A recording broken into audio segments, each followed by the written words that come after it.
So ఇప్పుడు వీళ్ళ జనాభా ప్రకారం మీరు చూస్తే ఎంత పర్సెంటేజ్ వస్తుంది వీళ్ళకి ఎవరికి ఎంబీసీలకు సారీ మోస్ట్ బ్యాక్వర్డ్ షెడ్యూల్డ్ క్యాస్ట్లకు ఇప్పుడు దాదాపు 4.5% ఉన్నారు ఇక్కడ. 15లో 4.5% రావాలి మీకు. అవును. అప్పుడు మాలలకు ఎంత పోతుంది? సో 3%, 3.89 అంటే 4% మాలలు ఉన్నారు. ఓకే. టోటల్ స్టేట్ పాపులేషన్లో నేను చెప్పేది వీళ్ళు. బట్ ఎస్సీ రిజర్వేషన్లో 15% కదా, 15%లో ఎంత వస్తుంది అప్పుడు యాజ్ పర్ దిస్ డేటా? దీని డేటా ప్రకారంగా 15% సరిపోదు. పెంచాలి. జనాభా ప్రకారం ఉండాలి కదా, జనాభా ఉంటే పెంచాలి. అందుకనే ఇప్పుడు దాదాపు 1950లో సెట్ చేసినటువంటి 15% ప్రెసిడెంషియల్ ఆర్డర్ అప్పటి నుంచి ఇప్పటి వరకు దాదాపు ఈ 70 సంవత్సరాలలో దీని యొక్క పర్సంటేజ్ పెంచలేకపోయారు. దీని మీద ఎవరు డిమాండ్ చేస్తలేరు. ఇప్పుడు ఈ రేషియో కనుక పెంచినట్లయితే అన్ని కులాలకు సఫిషియెంట్గా అవకాశాలు వచ్చేటువంటి అవకాశం ఉంటుంది. దాదాపు 25% పాపులేషన్ ఉంటుంది ఎస్సీల జనాభా ఈ రాష్ట్రంలో కానీ దేశవ్యాప్తంగా కానీ. సో దానికోసం ప్రయత్నం చేయకుండా మనము ఈ ఉన్న 15% ఎట్లా పంచాలనేటువంటిదే ఉన్నది. ఇక్కడ కూడా ఒక కోర్టు చెప్పింది ఏంటంటే, సరే ఈ 15% ఇన్నేళ్ళుగా వాడుకుంటా ఉన్నారు, ఇందులో ఎవరెక్కువ వాడుకున్నారు, వాడుకోనలో పరిస్థితి ఏంది, 1950 నుంచి ఇప్పటి వరకు రావాల్సిన ఉద్యోగాలు ఎన్ని బ్యాక్లాగ్ అయినాయి, ఇప్పుడు మరి అవి వాటి పరిస్థితి ఏంటి? సో ఇప్పుడు మీ డిమాండ్ ఏంటి? రోస్టర్ ఉండకూడదు, మా ఉద్యోగాలు బుక్ అయినా కాకపోయినా ఫిల్ అయినా కాకపోయినా మాకు మాత్రమే మళ్ళీ మా వాళ్ళతో ఫిల్ చేయించాలి. మేము చెప్పేది ఒకటే, ఈ 2 కమ్యూనిటీ బలమైన కమ్యూనిటీస్ తోటి ఇవి పోటీ పడలేవు. సపరేట్ కేటగరైజేషన్ జరగాలి. ఈ 57 కులాలకు సపరేట్ గ్రూప్ ఉండాలి. ఓకే. సో ఈ గతంలో ఇప్పుడు మనం చూసినట్టుగా మాలమాదిగ కులాల గ్రూపుల్లో ఈ కులాలు ఉంటే ప్రయోజనం పొందలేవు. వాళ్ళని మాల సపరేట్ గా ఒకటి పెట్టి బీనో సీనో పెట్టేసి మాదిగా సపరేట్ గా పెట్టి బీనో సీనో పెట్టి మిగతా కులాలన్నింటినీ క్లాసిఫికేషన్ చేయాలి. మిగతా కులాలన్నిటి కూడా ఒక గ్రూప్ గా చేసినట్టయితే ఇవన్నీ కూడా వెనుకబడ్డే కులాలే కాబట్టి అందులో పోటీ పడేటువంటి అవకాశం ఉంటుంది. ఇందులో కూడా మేము ఇంకోటి కమిషన్ 1 Man కమిషన్ గారికి కూడా రిపోర్ట్ చేయడం జరిగింది మా రిప్రజెంటేషన్లో. ఈ 57 కులాలు కూడా అవసరమైతే 2 గ్రూపులు చేసుకోవచ్చు. దీంట్లో కూడా ఇంకెవరైనా కొంచెం బెటర్ ఉన్నారంట మళ్ళీ ఇందులో పంచాయతీ రాకుండా దీన్ని ఇట్లా గ్రూప్గా చేసి ఉన్న 15%లో 7% రిజర్వేషన్లు ఈ కులాలకు ఇవ్వండి అని మేము కోరడం జరిగింది. 50% పాపులేషన్ ఉందా? అవును, 50% పాపులేషన్. ఇప్పుడు ఇలా 9% మనకు మాదిగలు ఉంటే దాంట్లో 4.5% ఉన్నట్టే కదా మిగతా సబ్ కాస్ట్లు. ఓహో, వాళ్ళందరూ కలిపి ఆ పర్సెంటేజా? అవును. ఓకే, అన్ని కులాలు కలిపి. సో కాబట్టి ఇంకొకటి ఏంటంటే ఇక్కడ మనకు ఏదైతే 1 Man కమిషన్ ఏర్పాటు చేసింది based on this judgement. So ఈ జడ్జిమెంట్లో ఉన్నది అమలు చేయడానికి ఇప్పుడు అందరం కూడా మాట్లాడుతూ ఉన్నాం, పోరాడుతూ ఉన్నాం. ఇలా కృష్ణమాదిగ లాంటి వారు కానీ ఎంఆర్పిఎస్ నాయకులు కానీ మిగతా మాలా నాయకులు కానీ వీళ్ళందరూ కూడా ఫస్ట్ ఈ జడ్జిమెంట్ను ఇంప్లిమెంట్ చేయించుకోవడానికి సిద్ధంగా ఉన్నారా లేదా అనేటువంటిది మనం వాళ్ళని తెలుసుకోవాలి. ఎందుకు చేయమని అడుగుతుంది ఎంఆర్పిఎస్? మీరు చేయమని అన్నప్పుడు ఇందులో ఏమున్నది అనే దాని మీద చర్చ జరగాలి. ఇందులో ఏమని చెప్పింది, ఇప్పుడు ఏంది రాష్ట్రాలు చేసుకోవాలని అన్నది.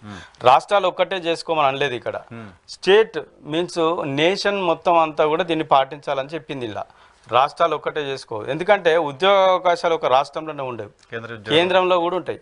కేంద్రంలో ఉన్నటువంటి ఉద్యోగాలకు మరి రాష్ట్రం వర్గీకరణ ఎక్కడ ఇంప్లిమెంట్ అవుతుంది? సో అందులో ఉన్నటువంటి ఉద్యోగాలు కూడా మనకు వాటా ఉంటుంది కదా. అందులో దాదాపు ఎయిమ్స్ లాంటి సంస్థలు ఉన్నాయి, ఐఏఎస్ ఐపీఎస్ లాంటి క్లాస్ 1 ఉద్యోగాలు ఉన్నాయి, ఐఐటీస్ ఉంటాయి. వీటిలో కూడా వర్గీకరణ జరగాలి కదా. అటువంటి అప్పుడు ఏం చేయాలంటే కేంద్రం కొన్ని గైడ్ లైన్స్ రిలీజ్ చేయాలి రాష్ట్రాలకు. రిలీజ్ చేస్తే అప్పుడు రాష్ట్రాలు దాన్ని పాటించే అవకాశం ఉంటుంది. లేదా ఈ రాష్ట్రాలలోనే పంచాయతీ పెట్టుకొని వీళ్ళు తయారు చేసిన గైడెన్స్ కేంద్రం అయితే పాటించే అవకాశం ఉండదు కదా.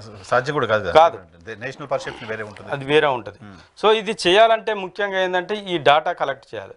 ఈ డాటా కలెక్ట్ చేయాలంటే రాష్ట్రం చేసే అవకాశం లేదు కాబట్టి కేంద్రమే చేయాలి. కేంద్రం చేయాలంటే వెంటనే సెన్సస్ చేయాలి. సెన్సస్ ఇప్పటి వరకు జరగలేదు.